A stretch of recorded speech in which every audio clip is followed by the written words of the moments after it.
Good evening, everyone. Thank you so much for joining us. I want to thank our virtual audience whenever they happen to watch the program. And I want to thank all of you who about the heat. I just can't get used to this transition. But anyway, it's wonderful to see you. And we're really pleased to be doing a double national book launch tonight with John Sandford. I'm sure you can work out which one's John. And Dave Stabenow. So I myself think that Lettie Davenport, after reading The Investigators, but having met her in earlier Lucas Davenports, and Kate Shugak have a lot in common, although there's an age difference. So isn't sure that Kate Shugak out there want to comment on that?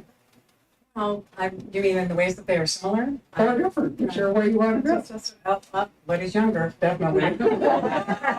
Kate's pushing 40. But they're both tough, and neither one of them put up with any BS whatsoever. Yeah, that's pretty much it. I can see this could be hard work tonight. So actually, I mean, I have written to you about Lettie. I said that she reminds me of Lucas when he was younger. Do you find, John, that writing Lettie sort of, takes you back to Lucas before he acquired all that baggage like a wife and kids? And In a way, but in another way she doesn't, because she's female. And I've really been struggling to try to, this may be the last Lettie Davenport book, because I really struggle to get in kind of inside that female head. And she kind of comes out sounding like Lucas. And she's not supposed to do that. I mean, there's supposed to be some differences, but she sounds a little bit like Lucas. And it's just a little bit too tough. And so I wanted to call this book Lettie Gets Laid. All this time, she finally has a relationship by the end of the book. And actually a number of people, including Barbara, I believe, thought that would be a good title. I thought it was wonderful. If it's going to sort of move over to the rom-com people, maybe a bestseller in But romance. the publisher said, no. I'm on the publisher side, John. Sorry. Well, at any rate, what are you talking about? You got more sex in your books than I do. Well, yeah, but that's Kate. That's not Lettie. At any rate, I mean, I read Dark Angel, and I think that scene is great. And also, by the way, I think that you get inside a woman's head just fine. well, Some women are really tough, John. well, one of the things that I decided early on was that no matter what I'm writing about, whether it's male, female, or racial, or Hispanic, or whatever we're talking about like that I would just try to write the characters as being human beings. I wouldn't try to go with any particular mindset. That's all I can do.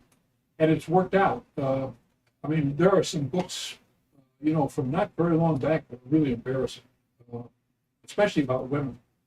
And so, I mean, Bob Dylan songs about women are embarrassing because now that they're like 40 years old, and some are really, really patronizing. And the same thing happens, with a lot of novels that you go back, including mine, that you go back and read, from a long time back. So they don't ring so well in the current, in the current culture. But you can keep Lettie as, part of the Lucas Davenport team, because that's where she came from. When Lucas, first adopted her. Well, first met her and then adopted her. That's an excuse. And Lucas taught Lettie what he knew. Yeah. So, I mean, that makes sense to me that she's tough as nails. What did you say? I wrote about that. No, John, a long time. I'm not going to chime in. I'll tell you something, though, that I wanted to bring up before we get too deep into this.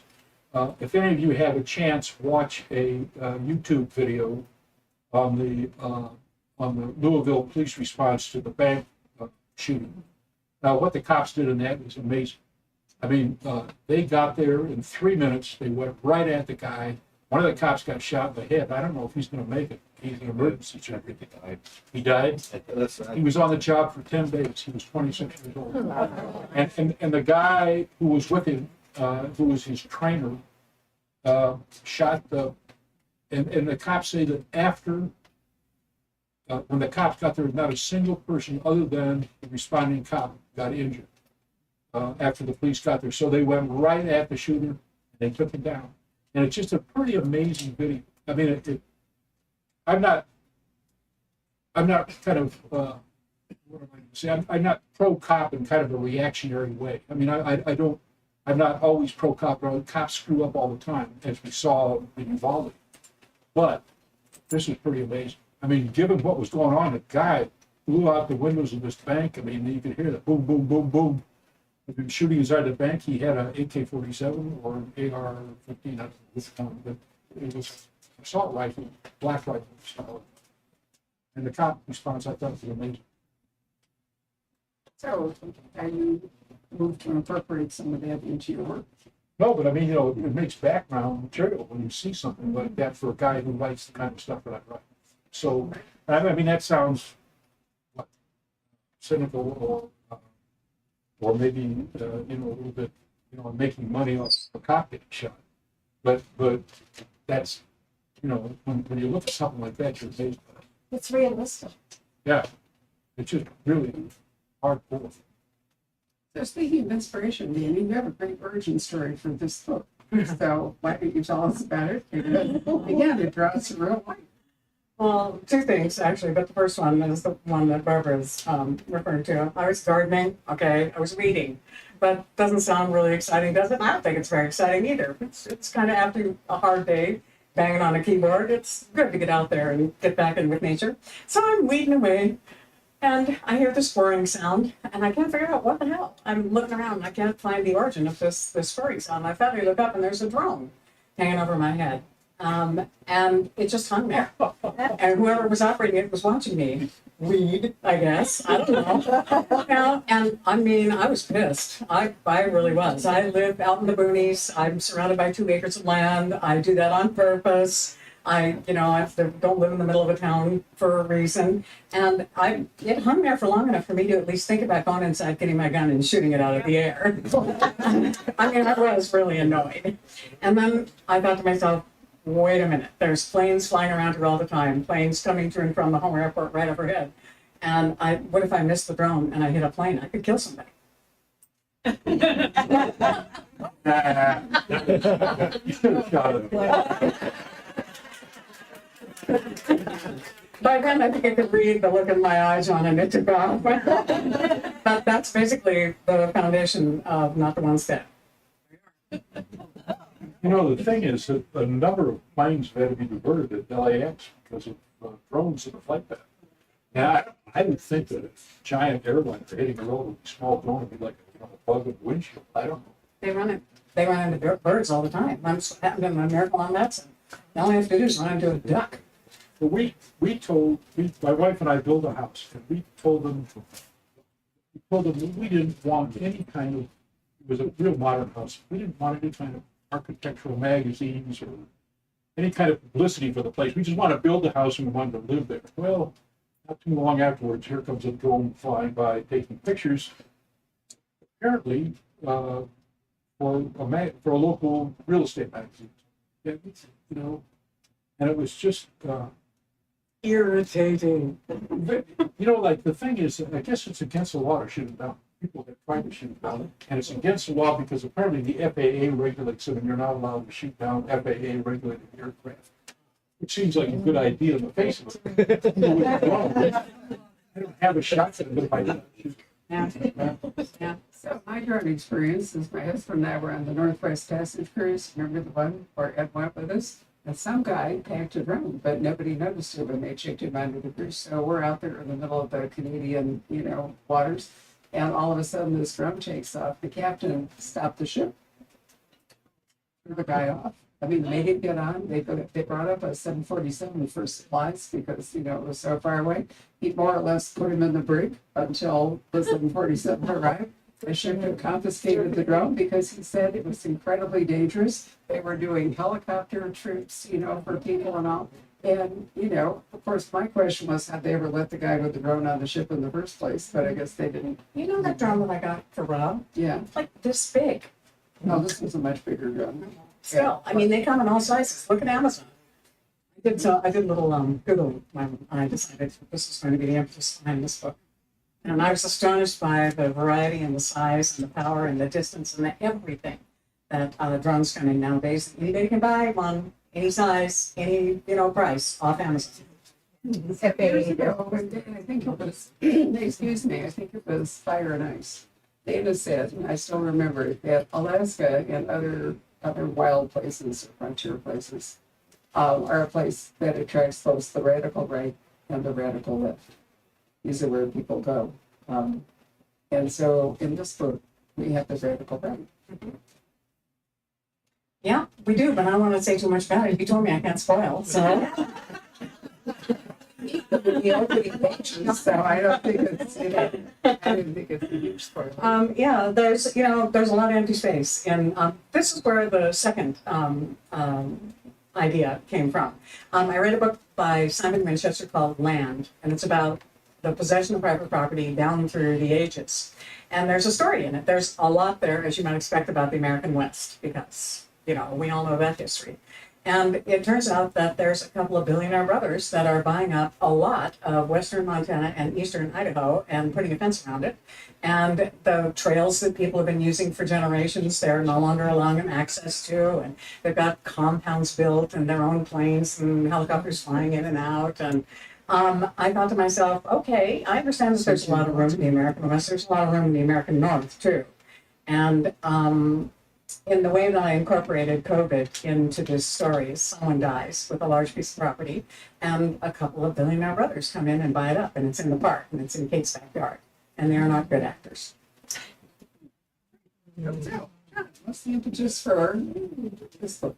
Pardon me? What's the impetus for this book? Well, the impetus for this book is that Lettie works for Homeland Security, Department of Homeland Security, and she essentially works for a U.S. senator, Republican senator from Florida, who's kind of a likable, but yet at the same time despicable character.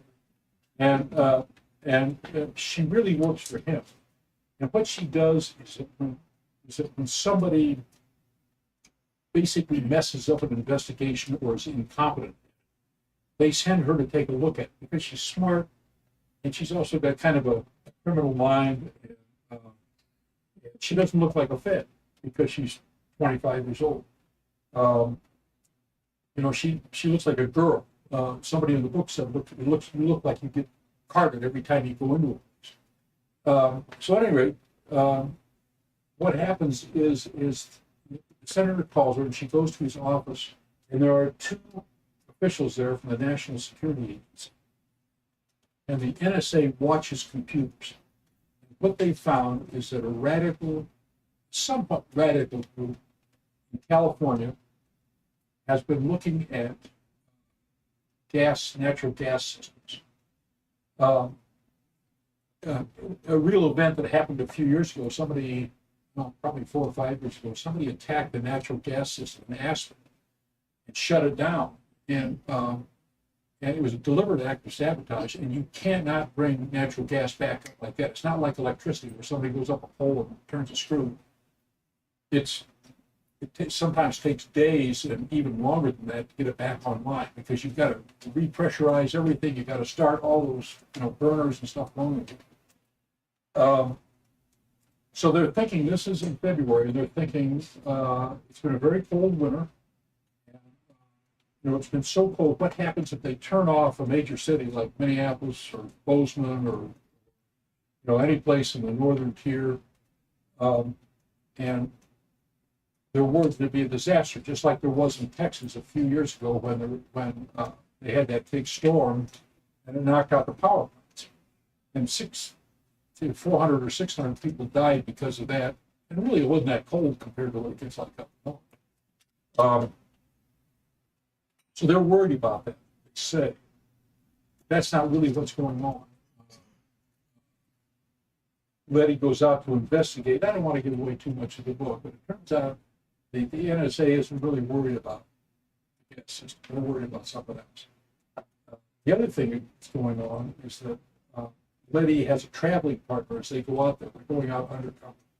Their traveling partner is kind of this big hulking guy with a hairy back, and car guy, and he's really smart, but he's a coward, sort of a coward. he keeps complaining about he's going to die on this trip, and he doesn't want to go out there, and he doesn't want to do it, and that Lettie's supposed to take care of him, and she's just this little short kid, and he's always more amazed by cars than he is by anything else. But he's also a guy who knows everything there is to know about machine control systems, computer machine control systems, and that's why they want to go up it, because he's supposed to figure out who's going after the gas, which is really the problem. And the NSA knows this, but they send them out there anyway to see if they can get in touch with the group that's really the problem. That's all I'm going to tell you. The guy's name is Baxter. That's- He's in that book. He's really great. He's a really great character. I love the fact that Baxter is honest. He's absolutely honest. He's scared to death. He knows he's going to die. He can't believe he's gotten himself in this situation. He can't believe that Letty is supposed to protect him. Really? She looks like a 2-year-old child. What, are you kidding me? It's just, oh, God, it's a fun read. And Baxter in particular is my new favorite Sandford character. So, Many of you, longtime Sandford readers, will remember Kid, right? And so in a way, you're kind of getting back here with Baxter. Well, we talked about that, and you stopped writing Kid because the computer stuff and all kind of wore you out. Yeah, well, it didn't only wear me out, it became obsolete faster than I could write Oh, books. yeah, right. So, I mean, you're like, you can still buy kid books, but they're talking about this really advanced 8088 chip, which is 1986, or something like that. And now, I mean, now your iPhone is 100 times more powerful than 8088. So you go back and read those books. So when you wrote Baxter, did you have help? No. No? No, I don't get too deep into the computer, Oh. that bores me, but I get into a little bit as the character. And so I just say, Baxter knows anything about machine controls, and if you don't know what that is, you can look it up. I mean, it's pretty obvious. I'm the one I'm very grateful that all of that stuff happens on stage.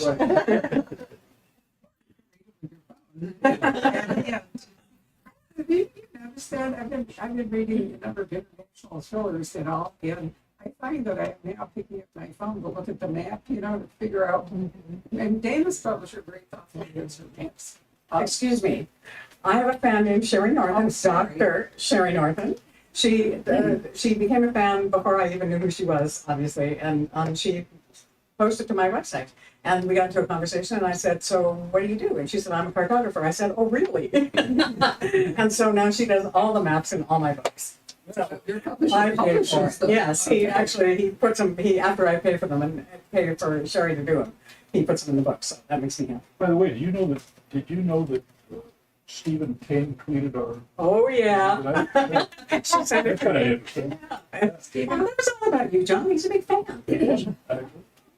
Stephen King did the tweet and said that he was really sorry he couldn't be here. I posted it and said, "We're really sorry too." It was great. It was sent by a number of interested people. So, John, you initiated the idea of doing this joint event. What would you like to talk to Dana about? Because you're obviously very. I would like to know how the airplanes collided. You would like to know how the airplanes fly? Yes. Do you feel like it? Other than the fact that they just smacked into each other. I don't understand. I can't triangulate what happened. Because there were so many drones. There was the guy going down the creek, the National Geographic guy, and then there was the undercover feds. Well, I'm giving away too much. Yeah. But then there was the right wingers. Yeah. I mean, everybody had drones. The hunters. Don't forget about And the then they were hunters. planes. Yeah. So what? Yeah, then there were the two crazy kids with the, they were trying to shoot the moose. And that is actually in Alaska the one thing that it's illegal to do is to hunt with a drone. You can't hunt with a drone. You're not supposed to fly and shoot the same day anyway, and you can't fly a drone and find a moose and then go shoot them that day. You can use the drone to find where a moose might be the next day, but that's it. Okay. So and when they probably wouldn't have collided if it weren't for one of the pilots. Which one? saw the drone and dodged and then But hit so the the other plane. planes had to be like this. They were like this. Yeah. They were coming towards each other. The park Alaska's a really big place. What inspired that, John, is I drove by a mid-air collision the same day it happened in Stabenow, Alaska, a couple of years ago. And I mean, I drove by like this. I didn't even really want to watch. And as is the novelist's deplorable habit, I of course turned it into a plot point in a book. We're not nice people. That's a nice fortunate circumstance. One of the first stories I covered for the Miami Herald was the crash of an L-1011 jumbo jet in the Everglades. It must have been about 1971 or 72. And they sent me out to the plane crash, and I gotta tell you, you really don't want to see a jumbo jet crash. There were legs, heads, and bodies, and people who were just discombobulated completely, and blood and guts. God, bless me. I mean, I was just like in my money someplace, and tends to stick with. So you read Kate over the years, so what would you like to talk about Kate? Because you've been a fan for a long time. I want to understand the plane, and they were flying off. They were flying apart each other. One was on takeoff from the Right. dirt strip because they were looking at property to buy. Right. Okay. The other one had taken off from was on a flight scene trip that was out of Botany. Okay. And one was coming in, I would say, I need the map. One was taking off this way and going in that direction, and the woman coming from out was coming in this direction. And then right underneath them Came the drones. was the drone, singular drone. Is that okay? Yep. Obviously, I didn't explain very well in the book. There were two Kate Shugaks ago. This is the 23rd Kate Shugak, but the 21st Kate Shugak, when she came back after an absence, had a really impressive airplane disaster. Right? So what inspired that? Oh God. But you're out, boy. How many years ago was that? You're talking about the drug plane, right? Mhm. You're talking about the drug. Okay. It's mostly that comes from fentanyl and how you get it into the country. And a lot of people talk about it coming across the southern border. Yeah, you know what? There are an awful lot of what they call pill factories in Canada that the pills are then smuggled into the U.S. And I thought, well, the park has Canadian border right there. I don't know why I can't put them on a plane. And yeah. Yeah, but you had them fly up into the mountains. And, Well, they were coming over the border and they're coming pretty low and they were stupid. That was definitely part of air. They were way too low. They were coming over the Quebec Mountains, by the highest mountain there is like 15,000 feet. So and it was a blizzard, which probably seemed pretty good to them because, it's going to hide them from, anybody looking, but not so good for when you run into the mountain. Yeah, well, it also hid them from the mountain, or the mountain from them, which was not wonderful. There's But plenty of dumb pilots out there, Barbara. I'm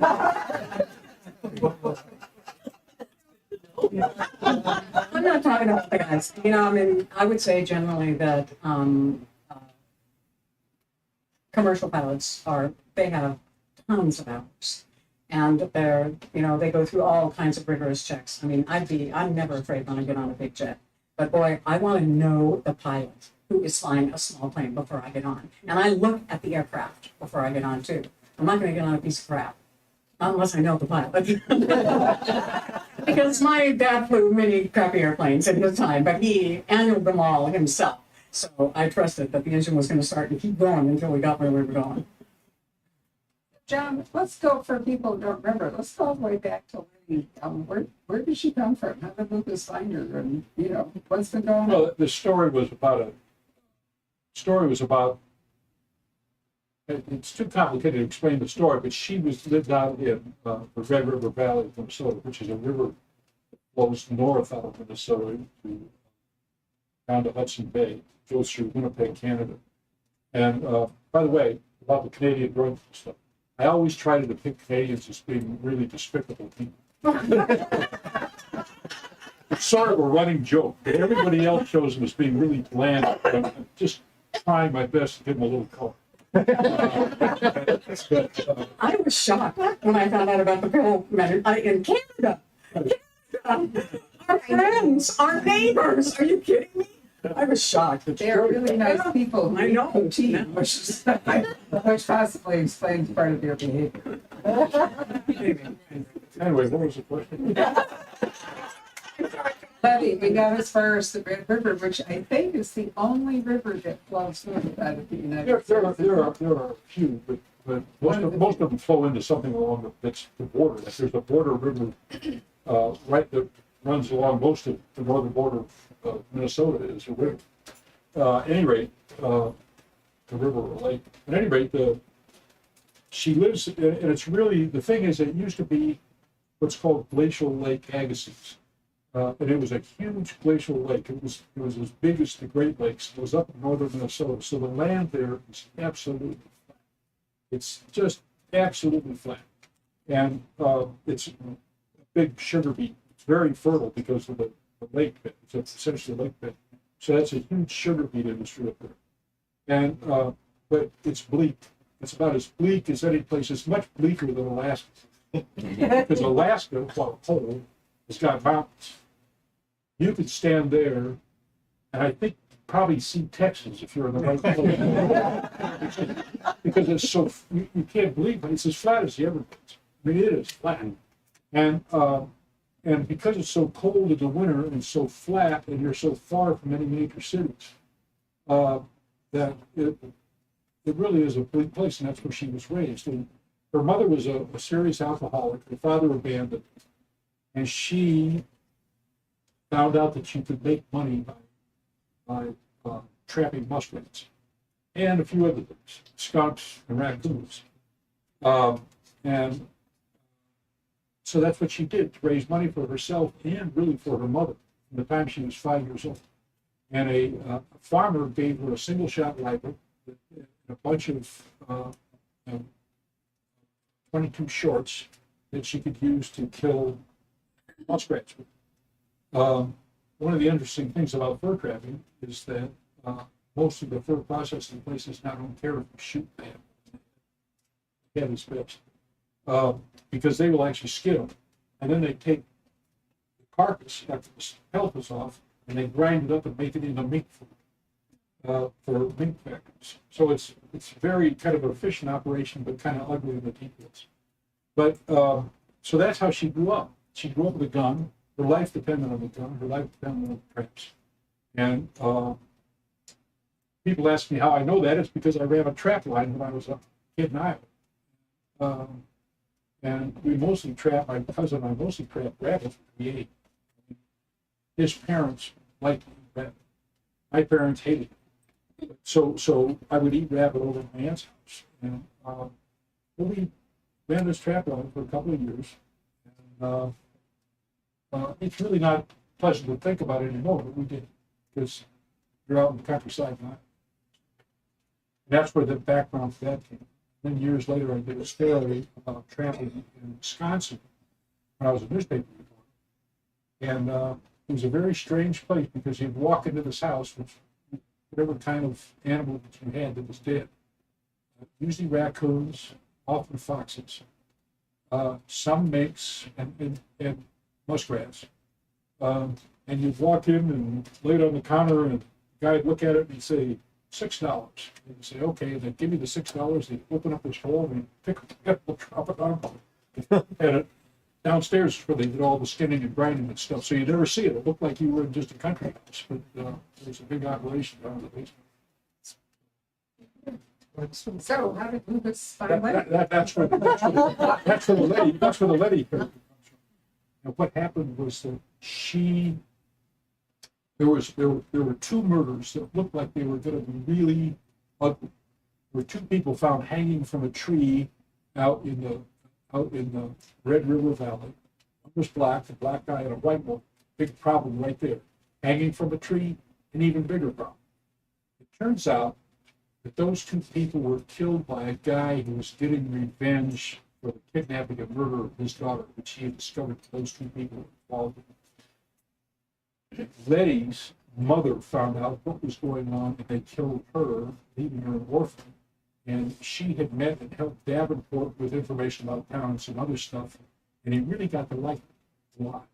And then when her mother was killed, he and his wife took her in and eventually adopted her.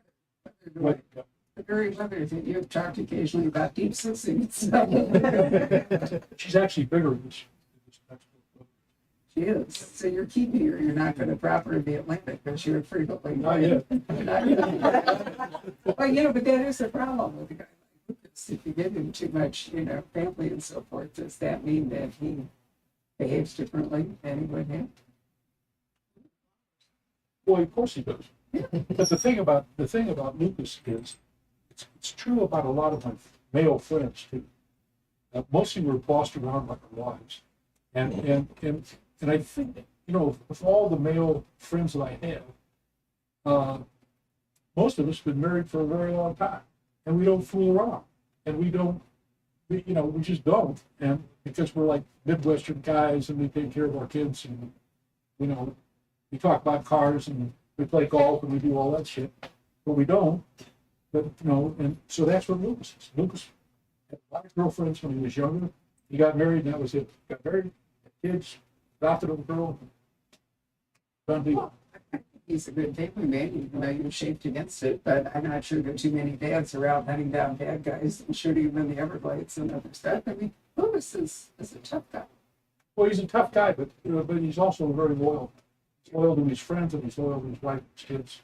And in this new book, which This is the book you're to sign in. the book I'm writing right now. Right. As a matter of fact, I was thinking about bringing the manuscript with me because it's about, at this point, I'm about 15,000 words out from the end of it. The manuscript's about this long, and it's 300 pages long, I think. And I was going to show you just what happens after you finish writing it. The fact of the matter is, there's not one page in that manuscript that doesn't have a half dozen notations going down about things that need to be changed and fixed. But whether as it turns out, it's involved with a couple of kind of important scenes. So is Lucas still a U.S. Marshal? Yes, Where's Virgil? Virgil is with him as a BCA. Virgil. I don't know about you all, but Virgil. Dana's favorite Virgil is. Escape clause. It's a wonderful. Amber tigers and you know, the pickle factory and the almost priest, and I mean it's just, and then a bunch of bad guys that talk like Damon Runyon characters. I mean, this book has everything. No, I knew that priest. Oh yeah. Oh. I knew a priest who was a bartender about 6 months of the year, and he dated. And then the other 6 months of the year, when they got kind of in a crunch in the Catholic Church, I don't know if he went to confessions or what he did, but he came back and he was a priest again. And I kept thinking, what does this guy do? How do you do that? And apparently, nobody had that much of a problem.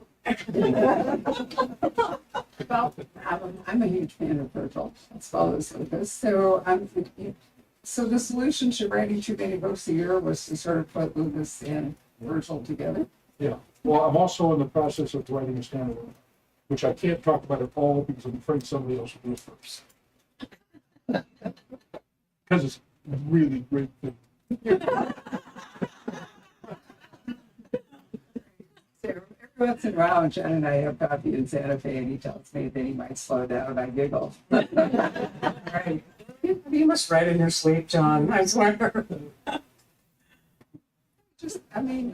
I think that, you know, writing is what you do. It's just part of who you are. And I'll tell you that there are some things I would like to be able to write about landscapes, I just would like to be able to write about landscapes. I know that you've got more landscaping. You just made a pretty good case for landscape. Were you right? Alaska's always been a character in the book. I mean, the park is Yeah. almost like a character. It absolutely is. Yes. Yeah. I was fortunate to grow up in a place very like that. Can you pronounce all those names? Yeah. Are those real places? No. No? Mm-hmm. No. Well, then why do you spell their name like that? town is called Nickel. Like, well, you'd have to like come up with it. Then I'll tell you what it sounds like. The milkshake. The milkshake? No, that's no. I learned it No, from the that. milkshake's not in the park. No, Barbara. it's N-I-N-I-L-T-N-A. So, N-I-N-I-L-T-N-A. Manilma. Manilma. I did make that up. I'll be-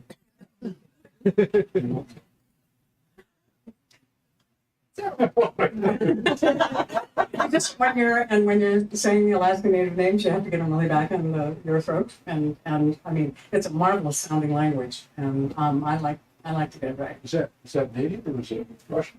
There's a lot of Russian. There's a ton of Russian. There's a ton of Russian because the Russians got there first. Well, the Russians got there second, and so there are a lot of Russian people names and a lot of Russian place names. But they're renaming some of the What was your lady governor's Palin. name? When Palin said you can see Russia, She never said that. Okay. I'm the last person to be No, she Palin didn't. apologist, but she didn't say that. She didn't say what they said on Saturday Night Live. On Saturday Night Live, they said, Sarah Palin said you can see Russia from her front porch. She didn't say that. No, She said there are parts of Alaska that you can see Russia from, and that's true. it is true. And they made fun of her for months, and nobody ever stood up and said, well, you know what she said is true. And I don't like Sarah Palin, but the fact of the matter is, it was true. Yeah, I'm not like I mean, I'm not a Palin apologist, but she never said that. Okay.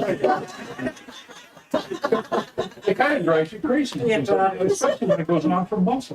Well, years. Yeah. Years. I mean, people said it's still the joke. Yeah. It's still the joke. Yeah. However, Alaska is uncomfortably close to Russia, especially now. Oh God, yeah. I mean, You there's just had a story up there about two Russians. They were out on Salakit Island, or whatever it is, and they took a 17-foot fishing boat across the strait. across the Bering Strait to I think it was Stabenow. Yeah, and then they asked for They political were asylum. defecting because they didn't want to have to go to war in Ukraine. So yeah, and I've lived my entire life. I was born within at least a mile, and now about 100 miles of a first strike nuclear target, Dark Air Force Base, and they are scrambling jets on an almost daily basis to intercept Russian bombers over the Bering Strait that are testing our air defenses. So this is not new. This is not new to Alaskans. I once drove a Lexus, Minneapolis to the North Shore, up to the. Prudhoe Bay? Yeah. What year? And, oh God, this thing. They let you? They let you in? I went up the toll road, is that what they call it? Hall Road. And I put the front wheels of my Lexus in the Arctic because I could. They let me drive down that ramp. I put the front wheels in, and then I'll tell you what. That's very far north. When you get far enough north, the satellites that hook up your GPS system fall below the horizon, so your GPS system. But you don't need your GPS because there's only one road. You're on that road. That's where you're at. You can go north, you can go south, that's it. Inspired you to do that? No. It's had some friends, and we did stuff. In 1946, when my dad got out of the Merchant Marine after World War II, he and his friend Omar Mac McDonald drove a Lincoln Zephyr up that same road and into Alaska. And it was still dirt, mostly mud at that point. And they got to the Blueberry border crossing, I think it was, and the Mounties were stopping people. And they had a list of things that you had to have before they let you go farther because they didn't want to rescue you, right? They wanted you had to have enough fuel and food to see you through it. And I think Mac and Dad the way Dad told the story was, they had like 20 gallons of gas and a couple of boxes of cheese crackers. And the Mountie looked at that and he looked at them and he said, "Shit, boys, if anybody makes it through, you will," and waved them. The way back to the Klondike Gold Rush. Remember, and if you ever looked at pictures of that, you had to qualify with what? Well, that was when you were hiking the Chopin Right. Trail, yeah. what's his name? Samuel Benton Steele. He was a major in the Mounties, in the Canadian Mounties, and he established what remains today the border between Alaska and Canada. He stopped everybody there, and they had a list. They had to have a stove. They an actual little iron stove to bring with them, and X amount of supplies and cold weather wear and stuff like that. And if you didn't have all that, they wouldn't let you into the country because, again, they didn't want to have to come find you if you went missing. So you had to be able to take care of yourself. You know that in Connecticut is called the Yukon, it's called the Huskies because of the old TV show, the Yukon Huskies. No way. That's why they're called the Huskies. It's because of that old TV show about Sergeant Preston of the Yukon. Yeah. Huskies. Yeah. Oh, God. Alaska is a real hotbed for television. The biggest catch and other things. There's something new. I haven't seen it, but either on Netflix or Hulu or something, there's yet another new Alaska bird. We're running out of frontier. You know? Well, there's still some of those. So it sounds to me like there's plenty in the upper Midwest too. Let's be deserted though. What's your plan for Virgil? You said he's coming back in the new book. I have no plans. No plans. I just don't have any plans for Virgil or just, I mean, I'm writing a standalone book next, so I don't have any particular plans. I will say, as a lure for the standalone book that I hope will come out a year from now, is the main character is a well-known author.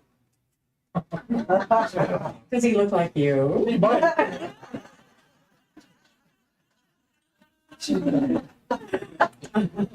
You know what is it you're working on next? What's coming I'm out working for on you? the fourth Aviation novel, which is my series that's set in Alexandria in the time of Cleopatra. And I'm doing a lot of reading for it now. And I'm hoping to write the next 3 or 4 in series back to back, ending with the Battle of Thapsus. How long does it take? To write, Right. well, it takes a lot longer than I wish it would. I'm not anywhere near as far advanced in this book as I want to be. It's because I have to stop and I keep stopping and looking stuff up. And then, of course, there's the problem that none of the historians agree on anything about that time. So, you know, and when one confidently advances a date and says such and such happened on that date, and you read another historian, no, in fact, you know, Husitz was in Spain at the time. And it's just, you know, you have to be really inventive, which is our job anyway. So, you know, I shouldn't mind. Right, so, you know, all the stuff to look forward to. Who would like to ask questions? Anybody have one? Hi, I'm from Upper Peninsula, Michigan, so wait a long time to come to you. About Kate Shugak novels. I'm sorry. I can't hear you very well because I'm Oh. partially deaf. Oh, I'm just from Upper Peninsula, Right. Michigan. It's been a long time. I've always wanted to come. I'm a big fan of the Kate novels. A couple questions. One is Xenia Shugak. She's a hopeless brat in the book. And I just wondered if at any point you consider that she kind of grows up or she gets karma as a bitch and, you know. No. So you're talking about Xenia, Yeah, yeah, who is Kate's cousin. yeah. She's a very capable young woman. It's just that she and Kate don't get along at all. Chemistry, you know, and Kate is smart enough to know that if she needs somebody to take Kate's place on the board, that Xenia is the person to do that. And they'll never agree on everything. And I don't think Xenia is ever going to forgive Kate for rescuing her when she needed rescuing. But, yeah. My other question was a quick one. We have black bear. You have big brown bears, obviously. In personal experiences that you've had to deal with them big guys. Yeah.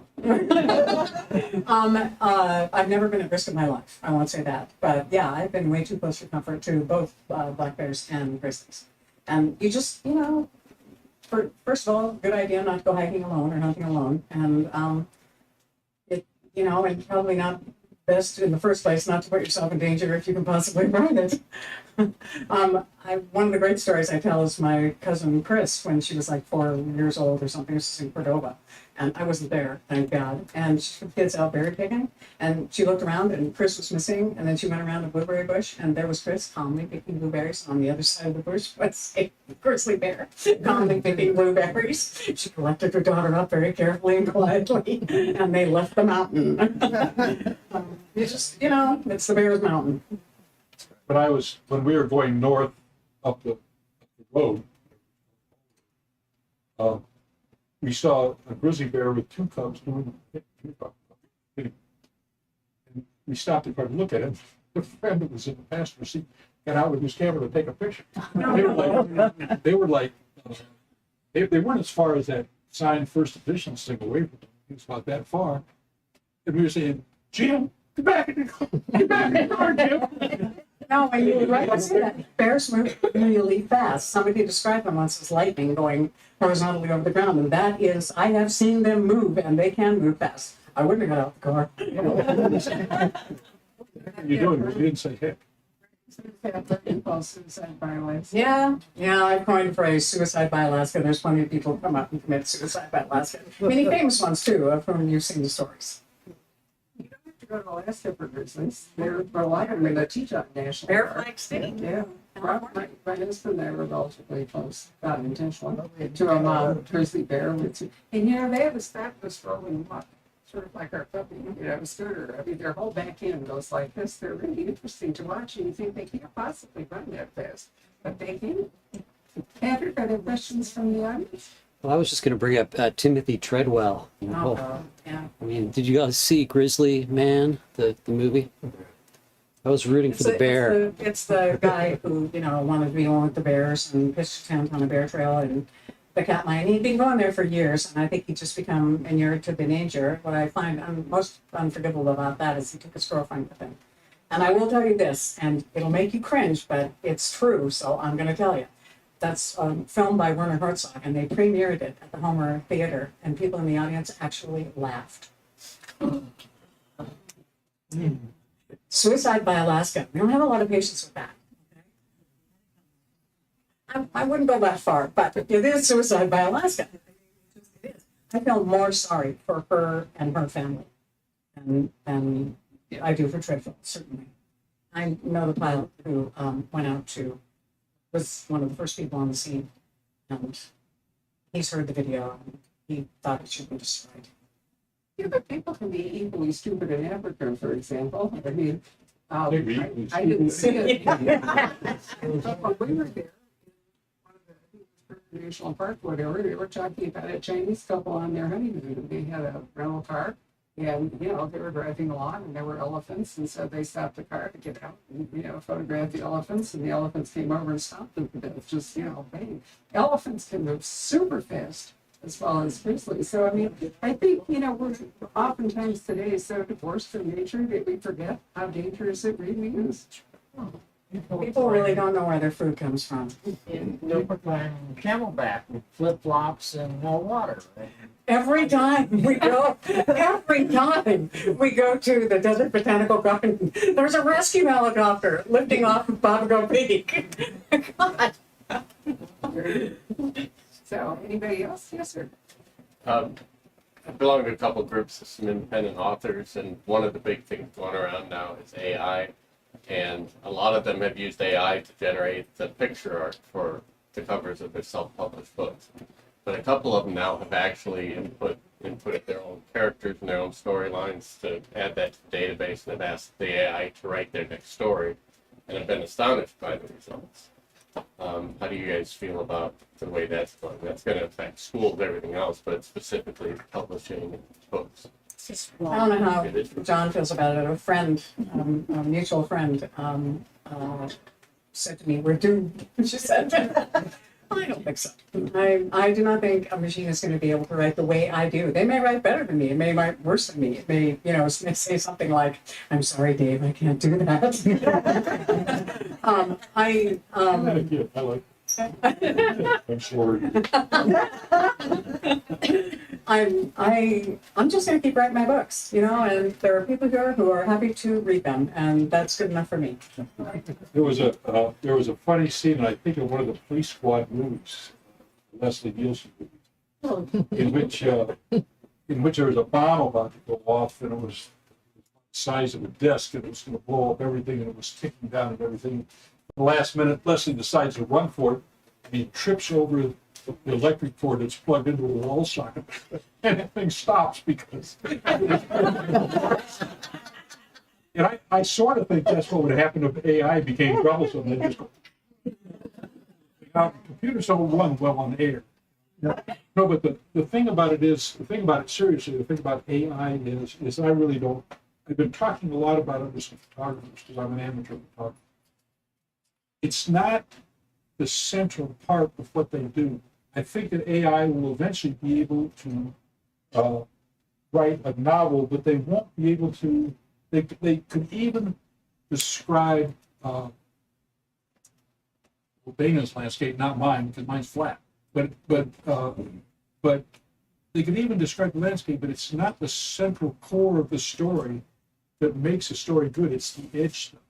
And the edge stuff is what AI is going to have trouble with because it affects every personality differently, and you have to be able to judge an audience, and you have to be able to judge them all at once, kind of. It's kind of a funny thing. Is an AI actually, I think the thing that makes books worthwhile, worth reading. I'm just going to say it. I'll include our books in that. It's the fact that we have developed a large ensemble cast, and all those individual people that we created, and more keep popping up all the time, more like Baxter. And I don't think any AI is going to be able to do that. I don't think you're going to be able to. I think they might be able to write a Kate Shugak novel if only Kate Shugak is in it. I think they can probably program the characters. Actually, there was a guy, and I can't remember where I read this from. I think it was on one of these photography forums, who said that his friend of his put all the elements of a country song into an AI, and it came back with a country song that could probably, would work. The problem is most country songs are stupid, but not all, but most. I mean, if that Florida stuff that was going around for a while, I don't know what they call it, was all about, driving drunk on back roads and dust and women, like a particular type of woman, blah, blah, blah. But everybody would listen to it after a while because it got too generic. And I think that what we will get from an AI is generic. And it won't have that edge stuff that makes something kind of readable. Exactly. I will say that the Authors Guild, for one, is taking this very seriously. I just got an email from them. They wanted me to fill out a questionnaire about AI. What had I used? What did I, did I ever anticipate using it again, or how I might use it if I did? And I haven't really gone down through all of it. And I thought it might be Did you get that from? Authors Guild. It just came from the Authors Guild. I got one too in terms of how I felt about public. But here's my question: why? I mean, does the guy, if the AI is going to write a book, does that just mean that he gets to profit off a book without actually doing any work? Yeah, I think Is that the was point? it was a discussion topic within their group that No, they but were I just mean, kind of fleshing I out, just and find they that were just interesting. surprised with the quality of the stories that came back. Okay, But but to what and it- purpose? Yeah, so would they publish that and call it their own or whatever? I use it all the time for technical stuff in my work. I'll write a script or whatever that I One need, of- but One of the to problems, create the whole stories and songs is problematic. of course, is that AIs operate on data.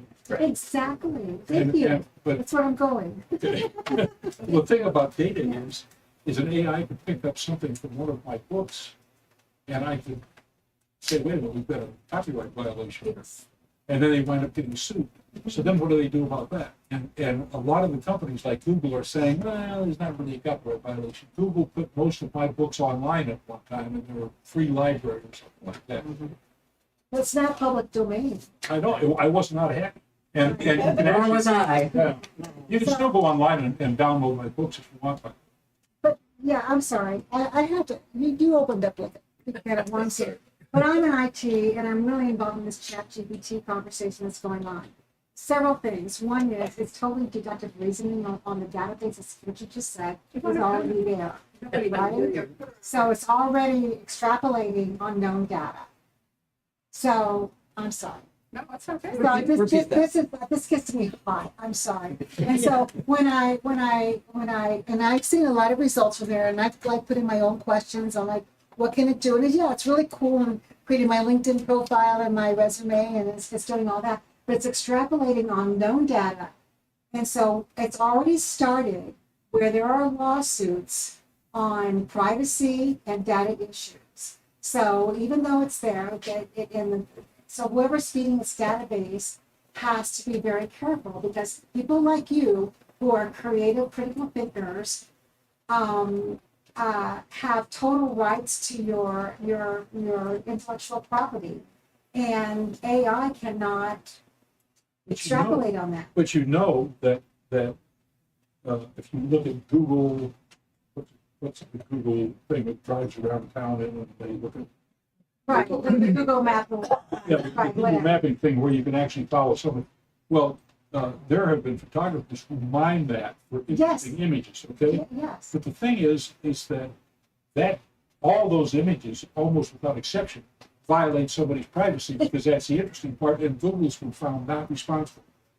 Exactly, and there's a great thing on HOA laws, and anyway, this is a big, huge topic. We don't get into that. But anyway, thank you for bringing it up. If you guys are protected and the good shall prevail, I have total that you will not be corrupted, and your ingenuity and your creativity will Right up prevail. until Sky, whatever it is, drops the Whatever bomb. goes on. My real question. Schwarzenegger shows up, that's either.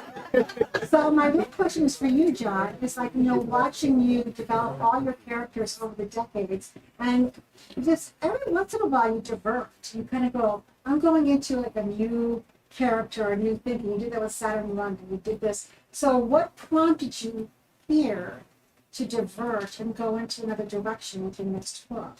And what's the driver? Boredom, Boredom? basically, yeah. I mean, I've written, I don't know, even know how many Davenport books that's in the 30s. Yes. And after a while, boy, it really kind of gets on top of you. So this new book is going to be wildly different. For one thing, it's not going to be in the United States at all. And that's sort of a problem for a lot of authors. Well, it was, it's sort of a problem for authors, because Americans don't really like to read books that are set in Europe or in Asia, or unless they're a certain kind of book in which an American, say, is an intelligence operator, and he starts here and goes there, finds out that they're all a bunch of despicable people and comes back. Then we're okay, but you can't really kind of work out, European problems in an American novel. People won't read it very well. Of course, Alaska's not really part of the United States anyway. I don't know that. So Dana's like the only person who can get away with it. Either is New Mexico. People are always asking, that's part, either New Mexico. My husband lived there for 30 years, and people constantly ask, what was the language? Could they change their money? Did they need a passport? It comes up a lot. I mean, nobody can really do it. I know, but still. All right, another question. That was pretty interesting. Yes, sir. Nothing. Not to change the subject, but who gives you fashion tips on how to dress Lucas McLean? Or Davenport?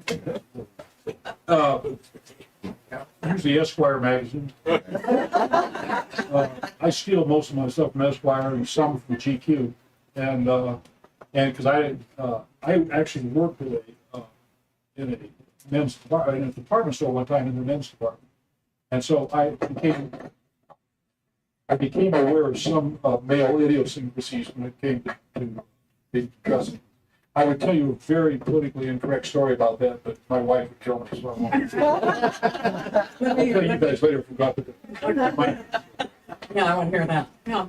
I will tell you that there is a young lady, and she's, I think, 20, 18, 19, something like that. And I realized when I started writing her, she's in the Kate Shugak series, James fan. She's Johnny's girlfriend. And I realized that, God, I'm in my 60s. I have no idea how kids are dressing these days.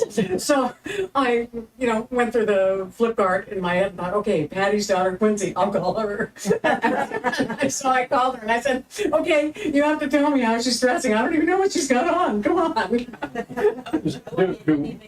Yeah. Do women wear house coats anymore? Does anybody know what a house coat is? Does anybody wear them? No. Did I put house, I put house coats, yeah, I mean, you're my age, so I probably do remember, but I put house coats in my book, and my wife went, nobody wears house coats anymore. And my wife reads my books ahead of time, and so I went immediately to a neighbor lady, and I said, you know what a house coat is? And she said, nobody wears those anymore. And I guess it's just a robe. No, the woman comes out in a robe. T-shirt and flannel. No, because she just got out of bed, and so she comes out to talk to Virgil. She's a wife of a colonel, and she comes out to talk to Virgil and Lucas, apparently from back in the bedroom, and she was wearing a house coat, but I'm told that that's not possible. And the other thing, I just called my wife today. I said, do women carry contacts in their purse? How many women carry contacts in their purse? Yeah, 3. 4. And I had thought every one on the face of the earth carried a compact, so that you can take out that stuff and go like this. Apparently that's not the case anymore. But I also read online when I was doing research that most women have a mirror around someplace. Even if it's not the compact. Or you have your phone now. Yeah. You can just do this. Actually, people sell mirrors for the back of your phone that stick on. Isn't there a mirror? Yeah. I can actually answer the house coat question if you'd like. Okay, I'm going to answer the house coat question because my late mother was a real proponent of house coats. And the reason is that clothes used to be very tightly structured. So, if you were, I'm a child of the 1950s, okay? And so they actually had waistbands and zippers, and clothes were restrictive. And so when women were home, or if they were going to be doing housework or something, they didn't want to be doing it in those kinds. Now we have gym Talking about a clothes. girdle? No.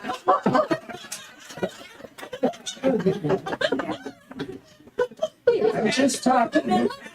There didn't used to be elastic waistbands and lycra and all the rest of it. Clothes were fairly, And so, it was relaxing to take it off and put on something that was like, A robe. a bathrobe, basically. But not a warm and furry one, but more like a, cotton one where you could clean the house. But I mean, my mother would come home religiously from being out, and she would change her good clothes into a house coat before she proceeded. But nowadays, I mean, if you go to the airport, people are flying in their pajamas. So you don't have to worry about that anymore. Okay, so I'll tell you a non-related story. Dana's benefit about airplanes. I sponsored a dig in Israel for 15 years, an archaeological dig, and I went there every summer except the summer that my first wife was dying, to dig. And then I went with a friend. We went up into Canada, and we were flying with bush pilots, flying into kind of remote lakes. We got in an airplane with this bush pilot, and he said something about he came out of this particular college.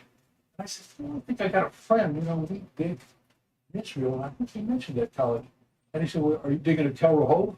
I said, yeah, it's hard to do. It's an obscure dig. And this pilot's pulled it on his head. He said, because that guy teaches, it turns out that there is a college that's really in a remote part of Canada that has 2 sections.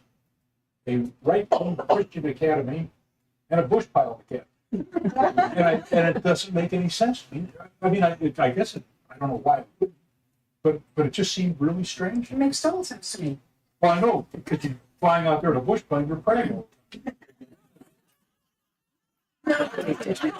You're right in the long gun in the middle of nowhere. It takes a ton of money to get the building materials anywhere in places like that. And so, of course, they're going to put as much beneath one roof as they possibly can, rather than having to ship up all the stuff that they need for 2 different places. That's, We're very that's too rational for me. I'm sorry, John. This gentleman. Have either of you ever considered taking on characters of another author, like Louis L'Amour wrote Last of the Breed, which took place in Russia, which I thought would make an excellent sequel, or we have authors that have taken on Ian Fleming's work, stuff like that. Have you ever wanted to write somebody else's character? No. I know authors who do and are very successful at it. I got to interview one of them at this store a couple of years ago, Mark Cameron, who writes the Tom Clancy, writes in the Tom Clancy series. I think there's like 3 or 4 authors who do that. Yeah, but you can't just elect it. No, Oh, no. you have to be asked. Yeah, you have to be asked. I Well, understand. James Patterson has a half a dozen, Yeah. and some of them are very good. And some of them make a lot of money doing it. I understand that Patterson pays $300,000 or $400,000 a piece for those kinds of. Yeah, it can be That makes it extremely good. lucrative. So, anybody else have a question? Or since it's so warm up here, perhaps you would like to move to getting books signed. But before we do, let's thank our authors.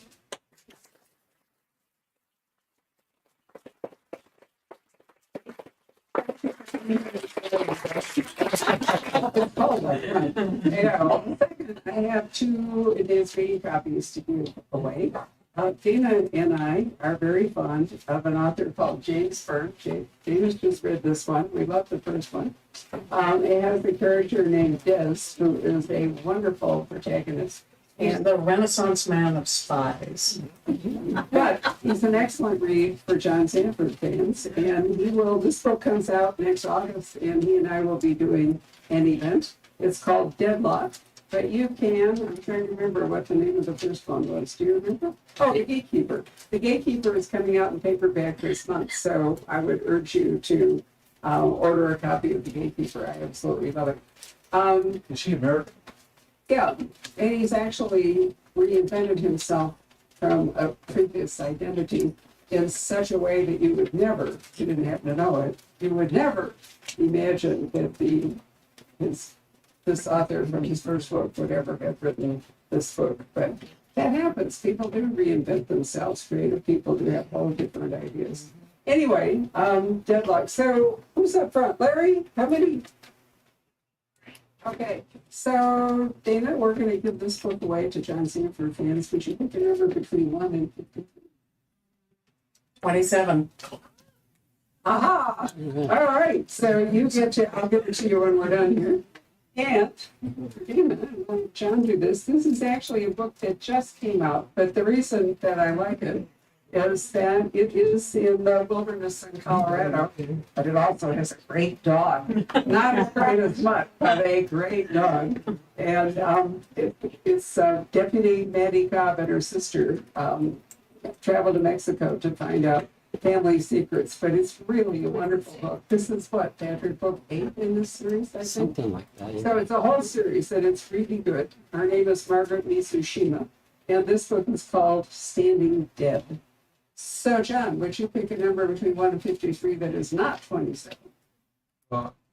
6. Wonderful. All right. Sometimes we don't have a winner because people stay home to watch this streaming. So I'm really pleased that tonight we have 2 winners. So I'll give these to you.